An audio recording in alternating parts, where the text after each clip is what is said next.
เว้าเรื่องพี่อ้ายกับน้องเมียเนาะมันก็มีมานานสิเว้าให้ฟังมันมีมานานแล้วเรื่องนี้เออผัวน่ะกับน้องเมียเคยมีประวัติกันเคยมีประวัติกันลักษณะแบบว่าแบบกิ๊กกันแอบมีหยังกันเอื้อยจับได้อืมเอื้อยจับได้ก็เลยให้น้องหนีไปทำงานหม้องใหม่แต่ก่อนก็อยู่นำกันเนาะไปทำงานหม้องใหม่แล้วทีนี้พออยู่มาหลายปีเวลาผ่านไปนานด้วยความที่ว่าแยกออกระหว่างคน2คนนี่น้องก็ไปทำงานก็ทำใจได้ก็อยู่ไปแล้วพอช่วงเทศกาลเทศกาลก็บางครั้งบางทีก็กลับมาบ้านแหน่กลับมาบ้านปีใหม่จะกลับมาบ้านก็โทรมาบอกทางบ้านว่าสิกลับปีใหม่มาเยี่ยมบ้านหยุดงาน5 มื้ออืมก็เห็นท่าทีแปลกๆเห็นท่าทีแปลกๆของผัวโอ๊ยแต่ก่อนนี่เมียใส่เสื้อให้เออมักจังกุยน้ำบ่อาบฟันบ่แปรงผมบ่ตัดจักหยังเป็นหยังอืมพอฮู้จังซี้น่ะบ่ตัดผมทรงหล่อหน้าตาเกลี้ยงเกลาดูดีซั้นแล้วถ้าต้อนรับน้องเมียก็เห็นความแตกต่างเห็นความแตกต่างเห็นความเปลี่ยนไปของผัวซั่นดอกพัฒนาดีขึ้นเห็นแล้วก็บ่ปากดอกเห็นแล้วก็บ่ปากก็เฉยๆมันมีการพัฒนาเนาะก็เฉยๆพอถึงวันอ่าน้องสิกลับมาดีใจตื่นเต้นสิไปรับอยู่สนามบินแล้วนั่งเครื่องบินมาเนาะเออ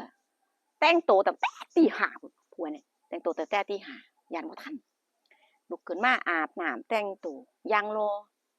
ฉีดน้ำหอมจนร่างกายนี่โอ๊ยวิงเวียนหอมหลายอีหยังก็เก็บไว้ในใจส่วนคนเป็นเมียเพราะว่ามันก็หูๆกันอยู่แล้วนั่นล่ะหูกันอยู่แล้วแต่ว่าก็ตัดไฟตั้งแต่ต้นลมมันก็เลยแบบอยู่กันมาได้อีหยังก็เก็บไว้ในใจแล้วเมียก็เป็นธรรมดาของผู้หญิงเนาะแล้วเวลาก็ฮู้อยู่นั่นน่ะเวลาก็ฮู้อยู่สิไปรับเท่านั้นเท่านี้โมงเวลาเฮาชัดเจนจังซี่นะเขาสิลงจากเครื่องอีหยังจังใดจังซี้เมียก็ลุกขึ้นมาแต่งตัวตามปกติแม่นบ่คือคนแบบว่าธรรมดาบ่ได้ตื่นเต้นบ่ได้อิหยังมากมายแม่นบ่เออก็ค่อยเป็นค่อยไปเวลาเฮาก็ฮู้อยู่ว่าเขาสิมาฮอดจักโมงจังซี้แหมเนี่ยก็แต่งตัวอาบน้ำแต่งตัวปกติไปผัวนี่แบบว่าโอ๊ยนั่งบ่ได้นั่งบ่ติดแหมมันเป็นแนวใดวะผัวนั่งบ่ได้นั่งบ่ติดหนหวยจม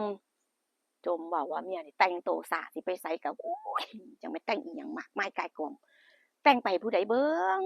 ปานนี้บ่ทันแล้วอยู่จมให้เมียเด้จมให้เมียนั่งจมอยู่หัวคันใดนั่งจมอยู่คันใดว่าซั่นเถาะนั่งเว้านั่งจมลูกๆนั่งๆอยู่หั่นแหละเมียก็แนมเบิ่งหลายเทื่อเป็นหยังมันคือโพดโพแท้เมียก็แต่งตัวไปเพราะว่ากว่าเขาจะลงจากเครื่องเนาะก็เป็นเวลาอีก2 ชั่วโมงยังเวลาอีกมากมายแต่ว่าเพิ่นร้อนรนหลายนี่แหมตื่นเต้นแรงแสดงอาการแม่ก็แต่งตัวไปผัวนี่ก็จมไปเพิ่นเมียนี่ก็แต่งตัวทาแป้งแต่งตัวนั่นล่ะปกติผู้หญิงก็บ่ได้มากมายปานใดดอกแต่ว่ามันก็โพดผัวนี่แบบว่าเฮ้ยเดี๋ยวนะตื่นเต้นอันใดแน่ล่ะมันจมอยู่นั่นแหละว่าเมียนี่เป็นนำเมียปานเนี่ยเขาฮอดแล้วมั้งเนี่ยท่อท่าโดนแล้วตินี่อยู่จังซี้บ่เซาแหมมันเป็นจังไดน้อผัวนี่มันคือโพดออกหน้าออกตาแท้มักจังกุยนี่แหมเมียว่าเมียสิเอิ้นตลอดแหละว่ามักจังกุยใส่ชื่อให้เลยเพราะคนที่บ่มักอาบน้ำแบบว่าบ่ได้สนใจกับเจ้าของเท่าใดนั่นน่ะบัดนี้จมบ่เซาได้นั่งข้างนั่งอยู่หัวบันไดเนาะจมแล้วจมอีกจมแล้วจมอีกเมียก็แต่งตัวแล้วก็พร้อมแล้วย่างออกมาเมียก็ปีนใส่กลางหลังเลยฟาดเข้ากลางหลังเลยตกคันใดหงายปางงางกองก้นกุดจูดอยู่กลางพี่เมียว่ามันคือคักแท้เอามันก็คักเบิ่งก่อนนะภาษารถเนี่ยกูขับไปเองก็ได้เมียว่ามันคือโพดคือโพแท้อย่าให้มันออกหน้าออกตาเกินไปฮู้เห็นเข้าใจกันดีอยู่ว่าอีหยังเป็นอีหยังแต่ว่าเก็บอาการนี่สงบสติอารมณ์อย่าให้โมโหนะ เมียว่าแบบนี้เนาะเคยให้โอกาสแล้วที่ผ่านมาจังใดหูโตอยู่อย่าให้มันออกหน้าออกตามากเกินไปคนเฮาน่ะมันก็มีความอดทนมันมีขีดจำกัดเนาะเมียก็ใส่เลยลุกขึ้นมาจักเจ็บบ่เจ็บบ่ฮู้จักเจ็บบ่ฮู้แล้วเดินโซซักโซเซไปได้เสยเด้ไปได้เสยขับรถได้เสยเวลานี่เมียว่ามึงแหกตาเบิ่งนาฬิกาดูแหกตาเบิ่งนาฬิกาเวลาเขามีให้ชัดเจนเขาลงเครื่องตอนใดเขาสิมาฮอดตอนใดนี่แหกตาเบิ่งอยู่แขนเจ้าของน่ะจมหยังเนี่ยว่าจมหยังมึงปากไว้จมอีหลีบ่ตะกี้แต่ก่อนมันคือบ่เป็นแบบนี้ตะกี้แต่ก่อนคือจังปกติอยู่แม่นฮ้อนห้นอีหยังจังไดก็ได้ไปอยู่แล้วเมียบอกเนาะมันเด้ออดเนาะจมบ่เซาเว้าบ่เลิกบัดนี้เงียบเงียบลดลงแบบว่าสติแบบว่าเย็นลงความรู้สึกเย็นลงจากที่ว่าตื่นเต้นก็กลายเป็นแบบว่าเบาลงคือมันแสดงอาการมากเกินไปก็ฮู้อยู่ว่าคนเฮามันเคยเป็นเคยจั่งใดล่ะเขาเอิ้นเคยแบบว่านั่นเพิ่นว่าเพิ่นก็ดีใจที่จะได้เห็นอีกครั้งจังซี้แหมซึ่งก็มันก็แก้ปัญหาแค่โอ๊ยข้อยถ่ายคลิปกับหมาเห่าเนาะเพิ่นตื่นงัวหน้าบ้านนั่นล่ะพี่น้อง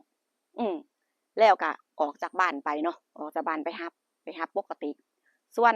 สำหรับพี่น้องน่ะก็บ่ได้ปักใจเครียดแค้นอิหยังหรอกที่เห็นท่าทีจังซี่แต่ว่าบางครั้งบางทีมันก็มันใส่คนเจ้าของส่วนว่าพี่ๆน้องๆก็ดีๆกันนั่นล่ะเรื่องมันจบไปแล้วเรื่องมันจบไปแล้วสิ่งที่มันผิดพลาดก็บ่ได้เก็บอิหยังมาคิดส่ำพี่สาวนะก็ไปรับดีใจน้องกลับมา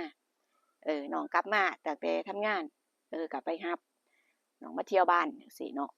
คือการไปทำงานของน้องบางครั้งบางทีเขาได้เฮ็ดงานเขาได้เงินจั่งซี้เพิ่นก็ส่งมาให้ใช้อยู่บ้างความดีของพี่น้องสายเลือดก็ยังดีอยู่แต่ว่า